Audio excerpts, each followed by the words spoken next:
যেহেতু কোর্ট থেকে একটি রায় হয়েছে এবং অ্যাপিলেট ডিভিশনে সেটা গেছে, আপনাদের আন্দোলনকারীদের পক্ষ থেকে কোনো ধরনের আইনি লড়াইয়ের পরিকল্পনা আছে কিনা, যেহেতু বিষয়টা আইনের? আসলে নির্বাহী বিভাগের তো এখানে এখতিয়ার নেই আদালতের এই বিষয়টিকে ভায়োলেট করে কোনো একটি আইন পাশ করার, কারণ সংবিধানের সঙ্গে সাংঘর্ষিক আইন আদালত নির্বাহী বিভাগ পাশ করতে পারবে না। যতবারই পাশ করবে ততবারই কোর্ট স্টে অর্ডার দিবে। সুতরাং এই দিক থেকে আপনাদের কোনো আইনি লড়াইয়ের পরিকল্পনা আছে কিনা, এটি হচ্ছে আমার একটি প্রশ্ন। আমি দ্বিতীয় যে জিনিসটি জানতে চাচ্ছি, আপনি ঢাকা বিশ্ববিদ্যালয়ের শিক্ষার্থী, আপনাদের ঢাকা বিশ্ববিদ্যালয়ে ভর্তিতে পোষ্য কোটা বলে একটি কোটা রয়েছে, যেটা বিশ্ববিদ্যালয়ের শিক্ষক বা কর্মকর্তা কর্মচারীদের 35%। এই পোষ্য কোটাটি বাতিলের বিষয়ে আপনারা বিশ্ববিদ্যালয় প্রশাসনের সঙ্গে কখনো আলোচনা করেছেন কিনা? মারুফ ভাই, আপনি তো হচ্ছেন গণজাগরণ মঞ্চের একজন সংগঠক, আপনি সেই আন্দোলনে সক্রিয়ভাবেই ছিলেন, এটুকু আমার জানা আছে। তো গণজাগরণ মঞ্চের যে আন্দোলনটা, সেটা কিন্তু আদালতের রায়কে কন্ডেম করেই গড়ে উঠেছিল। মানে আদালত একটা কথা বলে দিয়েছে, সেটাই শিরোধার্য, এটার জন্য কিন্তু গণজাগরণ মঞ্চের আন্দোলনটা বসে থেকে দেয়। ফলে আদালত একটা কথা বললেই সেটাকে শিরোধার্য করতে হবে, বিষয়টা এরকম না। আদালত তার মতো করে একটা মতামত দিতে পারে। হ্যাঁ, আমি কথাটা শেষ করি। আদালত তার মতো করে আদালত তার মতো করে একটা মতামত দিতেই পারে, যেটা গতকাল পূর্ণাঙ্গ রায় আপনি দেখছেন। কিন্তু আমাদের আদালতের রায় শুনছি, আমরা মতামতটা শুনছি, কিন্তু আমাদের রাজপথের সংগ্রামটা আমাদেরকে চালাইতেই হবে। আমরা একটা আন্দোলনে আছি এখন, নীতিগত জায়গায় যখন আমরা সেই জায়গাটা প্রশ্ন করছি, আমরা সেটা সরকারের কাছেই দাবি করবো, কারণ এটা সম্পূর্ণভাবে সরকারের বিষয়, এটা কোর্টের বিষয়ই না।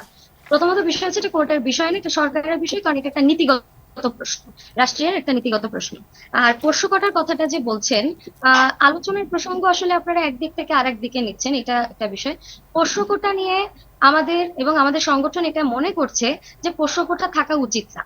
জেলা কোটা সংক্রান্ত যে আলোচনাটা এখানে চলে আসছে, আমরা তো জেলা কোটা সংক্রান্ত আলোচনাটাতে নেগেটিভ ইম্প্যাক্ট দিচ্ছি যে জেলা কোটা থাকার দরকার নেই। আমরা এখানে কি অগ্রাধিকার দিতে চাচ্ছি, আমরা এই যে যৌক্তিক সংস্কারের কথা বলছি, আমরা কি প্রাধান্য দিতে চাচ্ছি? আমরা প্রাধান্য দিতে চাচ্ছি এখানে যে ডিসেবল যে মানুষরা আছেন, যে প্রতিবন্ধী মানুষেরা আছেন, তাদের জন্য মাত্র 1% কোটা নির্ধারণ করা হয়েছে। আমরা সেই মানুষদের জন্য এই কোটা সংস্কারের কথা বলছি। এখানে যে আদিবাসী মানুষ আছেন, নৃতাত্ত্বিক গোষ্ঠীর যে মানুষেরা আছেন, তাদের জন্য যে কোটা বরাদ্দ সেটা পর্যাপ্ত নয়, তাদের জন্য আমরা কথা বলছি, তাদের জন্য আমাদের কোটা সংস্কারের দাবিটা আছে।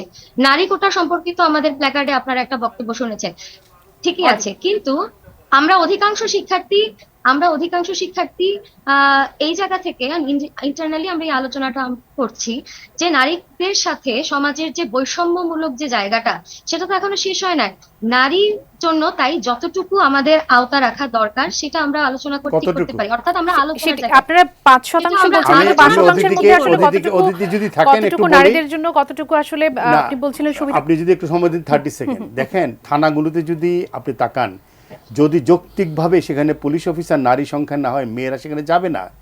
ফাস্ট ট্র্যাক আদালতগুলো যেখানে মেয়েদের রেপ কেস সহ নিপীড়নের মানে মামলাগুলো হয়, সেখানে অধিক সংখ্যক নারী বিচারক না হলে সেখানে মেয়েরা যাবে না। সুতরাং নারী কোঠার কতটুকু, ওনারা প্ল্যাকার্ডে শুধু না স্লোগান দিয়েছে নারী কোঠার প্রয়োজন নাই, আমরা অনন্য।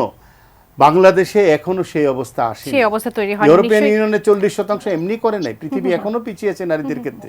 যেটা বলছেন শাহবাগ আন্দোলনের প্রসঙ্গে, সেটি হচ্ছে শাহবাগ আন্দোলনে আদালত যখন রায় দিয়েছে, তখন আমরা ভিকটিম, যারা বাংলাদেশের ভিকটিম, তারা আপিল করতে গিয়ে দেখেন আমার আপিল করার রাইটই নেই। অর্থাৎ যারা ভিকটিম তাদের আপিল করার রাইট নেই, অর্থাৎ আইনের মধ্যে একটা গলদ ছিল এখানে। কিন্তু ওনারা কিন্তু আদালতের রায়ের ব্যাপারে কথা বলছেন, আমি কিন্তু আদালতের রায়ের ব্যাপারে প্রথমে কথা বলিনি।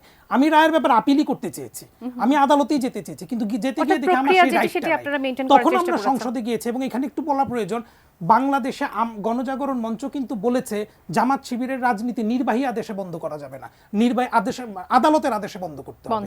আমরা বারবারই এটি বলেছি। সুতরাং আদালতের কাছে বারবার যখন নির্বাহী আদেশ আজকে একটি করবে, কালকে আরেক নির্বাহী আদেশ দিয়ে এটা বন্ধ করে দেওয়া যাবে, কিন্তু আদালত আদেশ দিলে সেটা অনেক বেশি পোক্ত হয়।